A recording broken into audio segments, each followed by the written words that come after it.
ન્યૂટનનો ગતિનો પ્રથમ નિયમ અને ન્યૂટનનો ગતિનો બીજો નિયમ શીખ્યા બાદ આજે આપણે ન્યૂટનનો ગતિનો ત્રીજો નિયમ શીખીશું. ન્યૂટનનો ગતિનો પ્રથમ નિયમ બળની વ્યાખ્યાને રજૂ કરતો નિયમ છે અને ન્યૂટનનો ગતિનો બીજો નિયમ બળનું મૂલ્ય આપે અથવા બળ અને પ્રવેગ વચ્ચેનો સંબંધ દર્શાવતો નિયમ રજૂ કરે. ન્યૂટનનો ત્રીજો નિયમ એ વ્યવહારુ જીવનમાં અનુભવાતો નિયમ છે. સૌથી વધારે જો વ્યવહારમાં નજર સમક્ષ અથવા તો પ્રેક્ટિકલી ઉપયોગમાં આવતો હોય તો એ ન્યૂટનનો ત્રીજો નિયમ છે. હું બોલી શકું છું, હું લખી શકું છું, હું ચાલી શકું છું, હું દોડી શકું છું. આ બધામાં ન્યૂટનનો ત્રીજો નિયમ એ વધારે પ્રભાવી છે. તો વ્યવહારુ જીવનમાં વ્યવહારમાં ત્રીજા નિયમનું પ્રતિબિંબ હાઈએસ્ટ પડે છે. તો ન્યૂટનનો ત્રીજો નિયમ શું છે અને એની ટૂંકમાં સમજૂતી મેળવીએ. ન્યૂટને અમુક ખ્યાલ જે હતા, અમુક એના મનમાં જે વિચાર હતા એ વિચારોને ત્રીજા નિયમના સ્વરૂપે એને રજૂ કર્યા. ન્યૂટનનો ખ્યાલ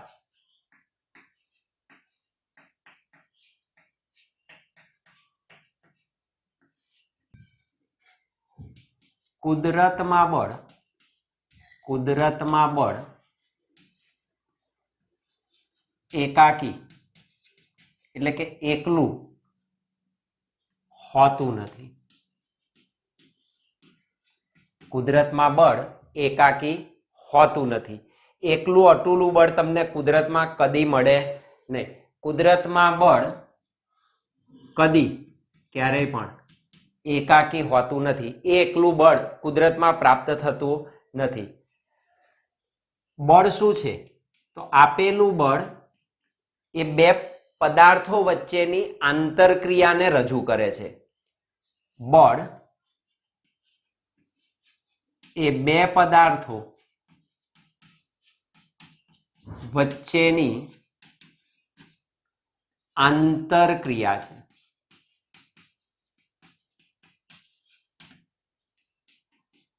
બળ એ બે પદાર્થો વચ્ચેની આંતરક્રિયા છે. બળો હંમેશા જોડમાં જ ઉદ્ભવે છે. જોડમાં જ ઉદ્ભવે છે. કઈ કહ્યું બળ કદી એકાકી હોતું નથી. એનો અર્થ એમ થઈ ગયો બળો હંમેશા શું હોય? ઇન પેર, હંમેશા જોડમાં જ ઉદ્ભવે છે. એટલું જ નહીં, બે પદાર્થો વચ્ચે જે બે બળ લાગે તો બે પદાર્થો વચ્ચે લાગતા બળો હંમેશા સમાન મૂલ્યના અને પરસ્પર વિરુદ્ધ દિશામાં હોય છે. બે પદાર્થો વચ્ચેના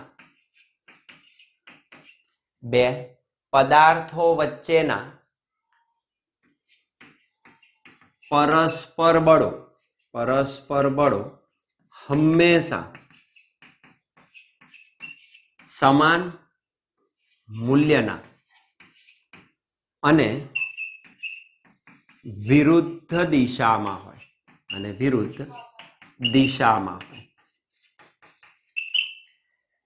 આવા બધા ખ્યાલ ન્યૂટને રજૂ કર્યા અને આ ખ્યાલોને એણે એક સાથે સાંકળી અને જે નિયમ રજૂ કર્યો that is its third law. તો ન્યૂટનનો એ ગતિનો ત્રીજા નિયમ તરીકે રજૂઆત થઈ. ઉપરોક્ત ખ્યાલને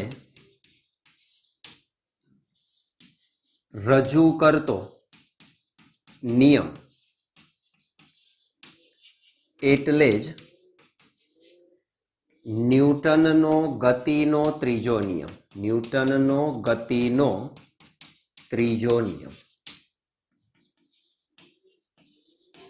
તો એણે જે નિહાળ્યું એ આ હતું, કુદરતમાં બળ એકાકી એકલું અટૂલું હોતું નથી. બળ હંમેશા એકબીજા વચ્ચે આંતરક્રિયા દરમિયાન જ પેદા થાય. તો પદાર્થો વચ્ચેની આંતરક્રિયા દર્શાવે. હંમેશા જોડમાં જ ઉદ્ભવે.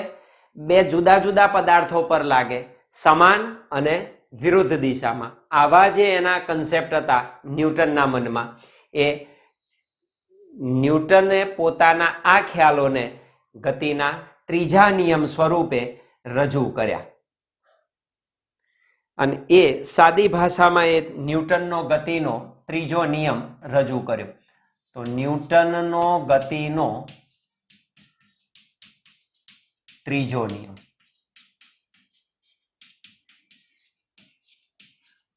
ન્યૂટનનો ગતિનો ત્રીજો નિયમ. તો એનું વિધાન આવું છે. વિધાન: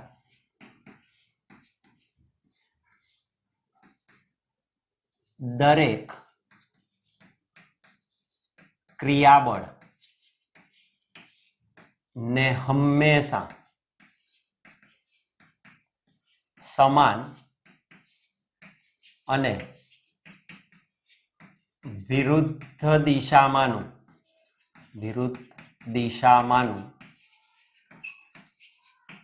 પ્રતિક્રિયાબળ હોય છે. દરેક ક્રિયાબળને હંમેશા સમાન અને વિરુદ્ધ દિશામાંનું પ્રતિક્રિયાબળ હોય છે. આ ન્યૂટનનો ગતિનો ત્રીજો નિયમ પ્રસ્થાપિત કરે. 11મા ધોરણ માટે આપણે આ છે. તમે નાના ધોરણમાં શીખીને આવ્યા, આઘાત અને પ્રત્યાઘાત સમાન અને પરસ્પર વિરુદ્ધ દિશામાં હોય છે. ચાલે, પણ આપણે એને નહીં લખીએ અહીંયા આગળ, કારણ કે હવે શબ્દોની દ્રષ્ટિએ પણ થોડાક આપણે વધારે યોગ્ય બનવું જરૂરી છે. દરેક ક્રિયાબળ, દરેક એક્શન જે હોય એને હંમેશા રિએક્શન મળી શકે. કેવું?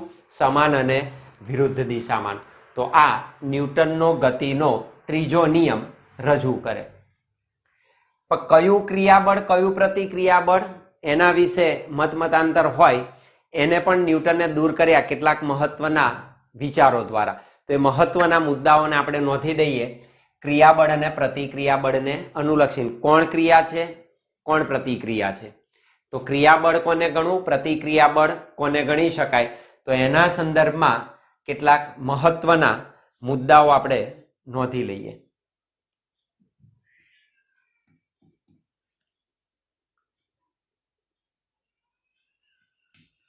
ક્રિયાબળ અને પ્રતિક્રિયાબળ ના સંદર્ભે મહત્વના મુદ્દા. એના સંદર્ભે કેટલાક વિચારો આપણે ક્લિયર કરીએ. ક્રિયાબળ અને પ્રતિક્રિયાબળના સંદર્ભે. નંબર 1, ન્યૂટનના ગતિના ત્રીજા નિયમ ની સરળ અને સ્પષ્ટ શબ્દોમાં રજૂઆત. તો આપેલો જે નિયમ છે, ક્રિયાબળ અને પ્રતિક્રિયાબળ, એ બીજું કશું નથી, બળ જ છે. પણ કયું ક્રિયા ને કયું પ્રતિક્રિયાબળ એને દૂર કરવા માટે એ જ નિયમને આપણે સરળ અને સ્પષ્ટ શબ્દોમાં રજૂ કરી શકીએ. આ રીતે લખાય: બળો હંમેશા જોડમાં જ લાગે છે. હમણાં આપણે કહ્યું હતું, બળો હંમેશા જોડમાં જ લાગે છે. કોઈ બે પદાર્થ આપણે વિચારી લઈએ, એ અને બી. તો એ પદાર્થ વડે બી પદાર્થ પર જેટલા મૂલ્યનું બળ લાગે, બી પદાર્થ વડે એ પદાર્થ પર એટલા જ મૂલ્યનું બળ લાગતું હોય છે. મૂલ્યો સરખા હોય, પણ એની ડિરેક્શન કેવી હોય છે? પરસ્પર વિરુદ્ધ દિશામાં હોય છે. અહીં તમે લખી શકો, એ પદાર્થ પર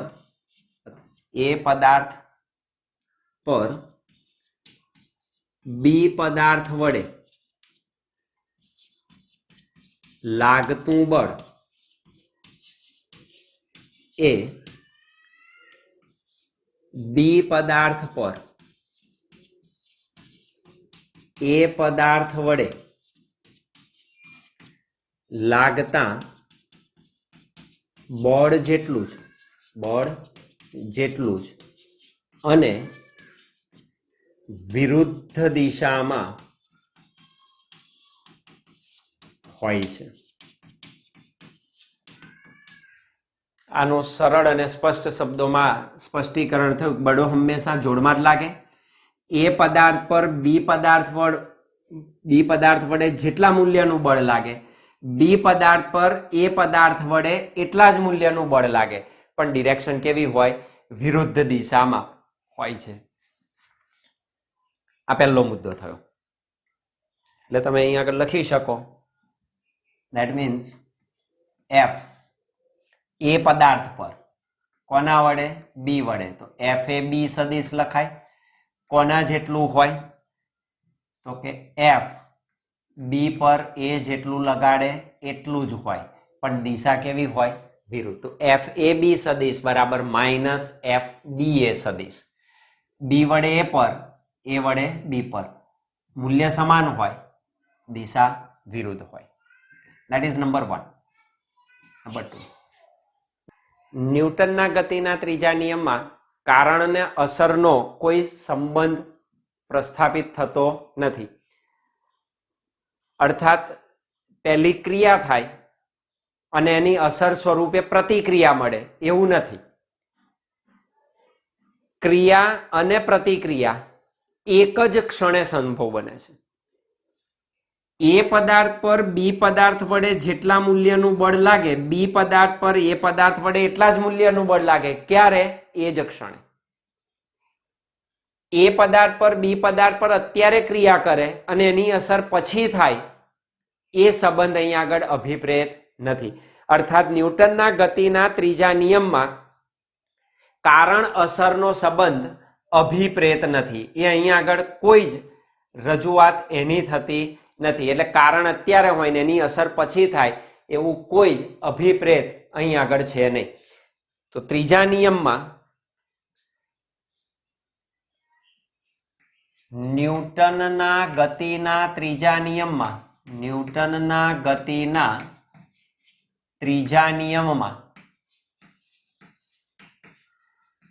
કારણ અસર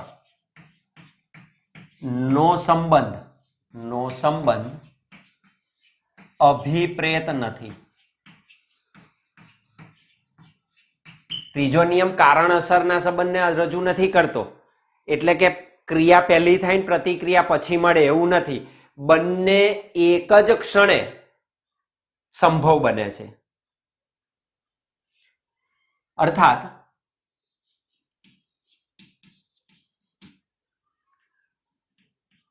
બી વડે, પદાર્થ બી વડે એ પર લાગતું બળ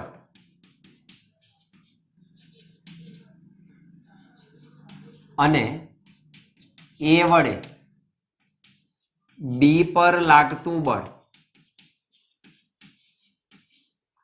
એ એક જ ક્ષણે લાગે છે. જ્યારે પદાર્થ એ બી પર બળ લગાડતો હોય ત્યારે બી પણ એ પર બળ લગાડે જ છે. તો આ કારણ અસરનો સંબંધ અહીં આગળ દર્શાવતું નથી. તે જ ક્ષણે બંને ઉપર અસર પ્રસ્થાપિત થાય છે. એટલે એક જ ક્ષણે આ બળ લાગે છે. ત્રીજો પોઈન્ટ, અહીં તમે જોઈ શકો બી વડે એ પર બળ લાગ્યું એટલે એ પદાર્થ છે, એ વડે બી પર લાગ્યું, બી પદાર્થ છે. અર્થાત આ બંને બળો જુદા જુદા પદાર્થ પર લાગે છે. બે બળ એક જ પદાર્થ પર લાગતા નથી. એટલે કે ક્રિયા એક પર થાય, પ્રતિક્રિયા બીજા ઉપર થાય. તો ક્રિયાબળ અને પ્રતિક્રિયા બળ એ જુદા જુદા પદાર્થો પર લાગે છે, એક જ પદાર્થ પર નહીં. ક્રિયાબળ અને પ્રતિક્રિયાબળ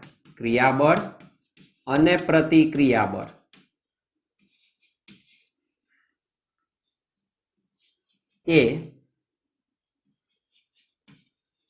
એક જ પદાર્થ પર નહીં પરંતુ બે જુદા જુદા પદાર્થો પર લાગે છે. તો ક્રિયા અને પ્રતિક્રિયા ક્યારે બને? જ્યારે બંને જુદા જુદા પદાર્થો પર લાગુ પડતા હોય. તો બંને એક જ પદાર્થ પર નહીં પણ જુદા પદાર્થો પર લાગે છે. આપણે એ અને બી પદાર્થની જોડનો તમે વિચાર કરો તો અહીં મેં તમને કહ્યું તેમ બી વડે એ પર, એ વડે બી પર લાગતું બળ. જો એ અને બી એમ બે પદાર્થો ની જોડનો વિચાર કરવામાં આવે તો આપણે આ લખી શકીએ એફ એ બી સદિશ બરાબર માઇનસ એફ બી એ સદિશ. એફ એ બી સદિશ બરાબર માઇનસ એફ બી એ સદિશ અર્થાત એ પર બી વડે લાગતું બળ બરાબર માઇનસ બી પર એ વડે લાગતું બળ. તો એ અને બી પદાર્થની જોડનો હું વિચાર કરું અને બેમાંથી મારે કોઈ એક પદાર્થને ગતિ કરાવવી છે, કાં તો એ ને કાં તો બી ને, તો તેવા સમયે માત્ર બેમાંથી એક બળનો જ વિચાર તમારે કરવાનો. બંને બળો લાગે છે એવો વિચાર ના થાય તે વખતે. જો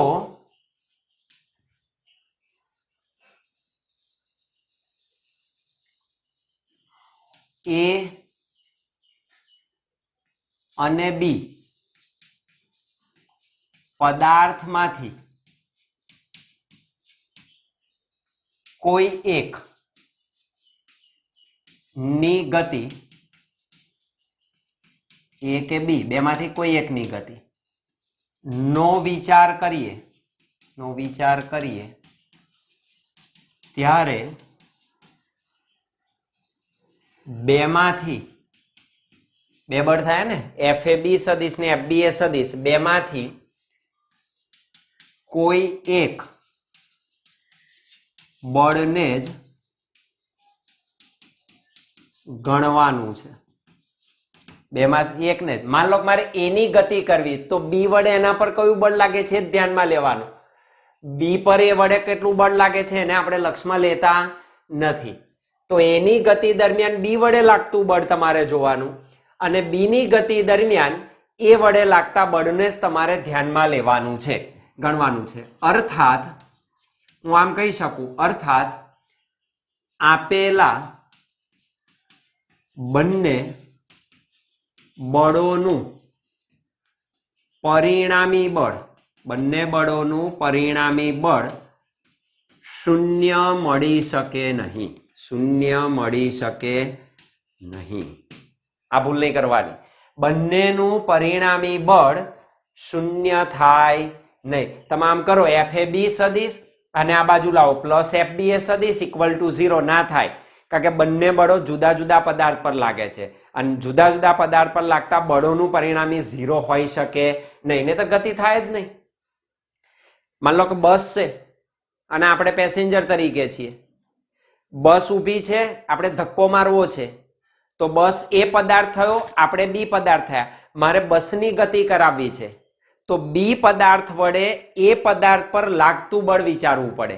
એટલે કે આપણે બસને એ દિશામાં ધક્કો મારીશું, બસ ગતિ કરે અને બસ ગતિ કરે તો પરિણામી બળ 0 થાય નહીં.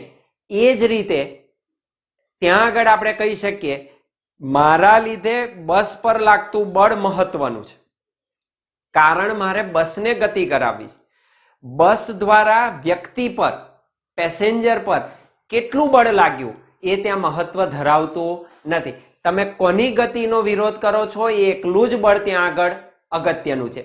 એ પદાર્થની ગતિ માટે બી વડે એ પર લાગતું બળ FAB મહત્વનું છે અને બી ની ગતિ માટે FBA મહત્વનું છે, પણ આ બંને બળો જુદા જુદા પદાર્થ પર લાગતા હોવાથી બંનેનું પરિણામી બળ શૂન્ય કહેવું ભૂલ ભરેલું છે, પરિણામ 0 થાય નહીં. આ ખાસ ધ્યાન રાખવું. તો અહીં બંને બળોનું પરિણામી બળ શૂન્ય મળી શકે નહીં, કારણ બેમાંથી એકની ગતિનો આપણે વિચાર કરીએ છીએ.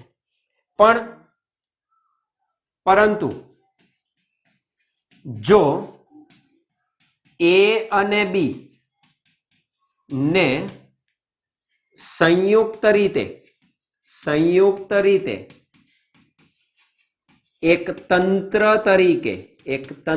તરીકે લેવામાં આવે, A અને B નું એક સંયુક્ત તંત્ર તમે ગણી લો, A અને B ને એક તંત્ર તરીકે લેવામાં આવે ત્યારે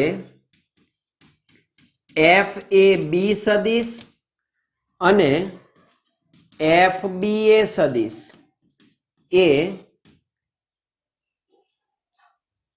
A વત્તા B તંત્રમાંના આંતરિક બળોને રજૂ કરે,